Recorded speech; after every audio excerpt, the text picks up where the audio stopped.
News 18 आप देख रहे हैं। बड़ी खबर से बुलेटिन का आगाज करेंगे। लखनऊ में यूपी बीजेपी कार्य समिति की बैठक इस समय चल रही है। सीएम योगी समेत पार्टी के तमाम दिग्गज इस बैठक में मौजूद हैं। इस मौके पर यूपी बीजेपी के अध्यक्ष भूपेंद्र चौधरी ने विपक्ष को फिर से आड़े हाथों लिया है। भूपेंद्र चौधरी के मुताबिक लोकसभा चुनाव में विपक्ष ने जातीय और विभाजनकारी एजेंडे को चलाया है और वो कुछ हद तक कामयाब भी रहा है। भूपेंद्र चौधरी ने कहा है कि अब बीजेपी को जनता के बीच जाना होगा।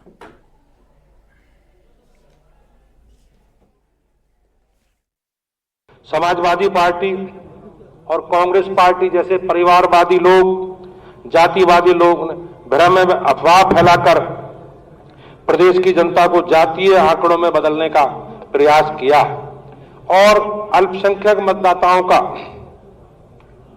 विभेदन करके उनका वोट लेने का प्रयास कांग्रेस और सपा ने एक नया एजेंडा तलाश किया, जिसमें उन्हें थोड़ी बहुत सफलता भी मिली।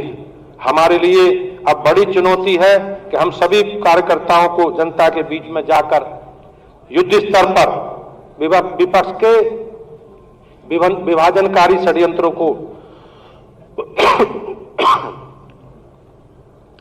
बेनकाब करना है। सर्व समाज को लेकर हमें आगे बढ़ना है। जो लोग समाज में कमजोर रहे हैं उन्हें अपने गले लगाना है। और ये आगे बढ़ते आपको बताते हैं, बीजेपी प्रदेश अध्यक्ष भूपेंद्र चौधरी ने अखिलेश यादव को भी नसीहत दी है। उन्होंने अखिलेश को कांग्रेस से सावधान रहने के लिए नसीहत दी है। इस मौके पर भूपेंद्र चौधरी ने कांग्रेस को आड़े हाथों लिया है।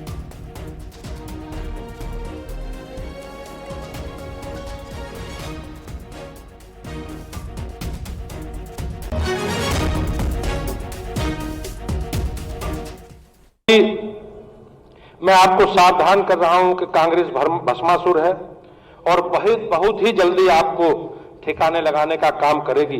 कांग्रेस की नजर में आपके मुस्लिम वोट पर है। कांग्रेस की सोच और उनकी कार्यशैली लोकतंत्र की कोई गुंजाइश नहीं है। कांग्रेस का एक इकोसिस्टम है जो हारने वालों को जीता हुआ बताकर जीतने वालों पर प्रश्न खड़े करता है। 13 राज्यों में देश के आज कांग्रेस पार्टी शून्य है।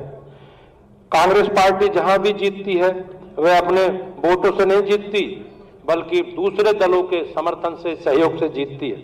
आपातकाल के जनक कांग्रेस जब भी सत्ता में रही, उस समय जिसने विरोध किया उसे समाप्त करने के लिए कांग्रेस ने कोई कसर नहीं छोड़ी।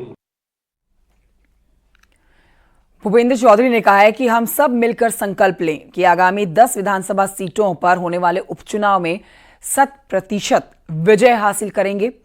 अगली लड़ाई स्वार्थी परिवारवादियों और मोदी के परिवार के बीच है, राष्ट्र विरोधियों और राष्ट्रभक्तों के बीच है, धर्म और अधर्म के बीच है, तुष्टीकरण और संतुष्टीकरण के बीच है। कार्यकर्ता का सम्मान हमारी प्राथमिकता है और हमने अपने जीवन काल में कार्यकर्ता आधारित संगठन को आगे बढ़ाने का काम किया है और हम अपने कार्यकर्ता के किसी भी सम्मान पर हमने कोई समझौता नहीं किया है। पार्टी अपने सभी कार्यकर्ताओं के साथ कंधे से कंधा मिलाकर खड़ी है। हम सब मिलकर संकल्प लें कि आगामी 10 विधानसभा सीटों पर होने वाले उपचुनाव में 100% विजय श्री प्राप्त करेंगे। अगली लड़ाई स्वार्थी परिवारवादी और मोदी के परिवार के बीच, राष्ट्र विरोधी और राष्ट्रभक्तों के बीच में, धर्म और अधर्म के बीच में। तो कार्यकर्ताओं में जोश भरने के लिए देखिए इस तरह की भूपेंद्र चौधरी जो हैं बातें कर रहे हैं। संकेत मिश्रा और जानकारी देंगे, लखनऊ से लाइव हमारे साथ मौजूद हैं। संकेत, भूपेंद्र चौधरी की हर एक बात जो है वो समझ आती है, लेकिन एक बात जो उन्होंने कही कि जिसमें अखिलेश यादव को नसीहत दे रहे हैं, कांग्रेस पार्टी पर डायरेक्ट अटैक करने की बजाय वो कांग्रेस के लिए अखिलेश यादव को नसीहत दे रहे हैं कि कांग्रेस पार्टी से संभल के रहें, क्योंकि कांग्रेस पार्टी कभी किसी का फायदा नहीं पहुंचाती, उल्टा नुकसान पहुंचाती है। तो इस बात के क्या मायने लिए जाएं? बिल्कुल जाहिर सी बात है कि आज भारतीय जनता पार्टी की प्रदेश कार्य समिति की बैठक है और ये काफी अहम बैठक इस वजह से है। लोकसभा चुनाव के बाद ये प्रदेश कार्य समिति की बैठक लखनऊ में आयोजित हो रही है और इसमें भारतीय जनता पार्टी के राष्ट्रीय अध्यक्ष जेपी नड्डा कुछ देर में पहुंच रहे हैं और इसका शुभारंभ हो चुका है। शुभारंभ में जो अध्यक्षता की वो भारतीय जनता पार्टी के प्रदेश के अध्यक्ष भूपेंद्र चौधरी ने, और इस कार्य समिति की बैठक में खुद मुख्यमंत्री योगी आदित्यनाथ मौजूद रहे, दोनों डिप्टी सीएम मौजूद हैं और इसके अलावा जो पार्टी के तमाम पदाधिकारी मौजूद हैं। जो सबसे बड़ा बयान इस कार्य समिति में भारतीय जनता पार्टी के प्रदेश के अध्यक्ष भूपेंद्र चौधरी ने दिया, दरअसल उन्होंने सीधे तौर पर कहा कि कार्यकर्ता का सम्मान सबसे बड़ा प्राथमिकता में है। हमारे कार्यकर्ता के साथ में पूरी पार्टी कंधे से कंधा लगा के जुटी हुई है, यानी कि कार्यकर्ताओं को मनोबल को बढ़ाने के लिए भारतीय जनता पार्टी के चूंकि प्रदेश के अध्यक्ष हैं भूपेंद्र चौधरी और भारतीय जनता पार्टी संगठन के उत्तर प्रदेश में मुखिया हैं, ऐसे में कार्यकर्ताओं के मनोबल को एक बार फिर बढ़ाने की इस कार्य समिति के माध्यम से कोशिश की गई है कि कार्यकर्ताओं का मनोबल बढ़े और एक बार फिर जो 10 सीटों पर उपचुनाव होने हैं, लेकिन कार्यकर्ताओं का मनोबल बढ़े ये तो बड़ी बात है ही, लेकिन विपक्ष पर डायरेक्ट हमला भी नहीं किया उन्होंने अखिलेश को नसीहत दी है। उनकी इस बात के मायने हैं। देखिए, उन्होंने यहां पर सीधा कांग्रेस पार्टी के ऊपर अटैक किया है और अखिलेश यादव को नसीहत दी है कि वो कांग्रेस पार्टी से बच के रहें। बिल्कुल जाहिर सी बात है कि भारतीय जनता पार्टी जो अपनी सियासी रूप से लड़ाई मान के चल रही है वो कांग्रेस पार्टी से मान के चल रही है। भारतीय जनता पार्टी इस बात को भली भांति समझती है कि उत्तर प्रदेश में उनका जनाधार मजबूत है और कहीं न कहीं जो लोकसभा चुनाव में परिस्थितियां जिस तरीके की रही और उसके बाद जो नतीजे आए, भारतीय जनता पार्टी अब उन नतीजों को दोबारा दोहराना नहीं चाहती है। यही वो वजह है कि भारतीय जनता पार्टी फूंक फूंक कर कदम रख रही है। किसे टारगेट कर रहा है भारतीय जनता पार्टी के रणनीतिकार भली भांति जानते हैं। आज की जो कार्य समिति की बैठक है हम बात करेंगे, हमारे साथ में अभिषेक कौशिक जी हैं। आप व्यवस्था देख रहे हैं, क्या कुछ आज रहने वाला है? नड्डा जी भी पहुंच रहे हैं कुछ देर में। यहाँ पूरे उत्तर प्रदेश से कार्यकर्ता आए हैं हमारी प्रदेश कार्य समिति में। सभी में बहुत उत्साह है।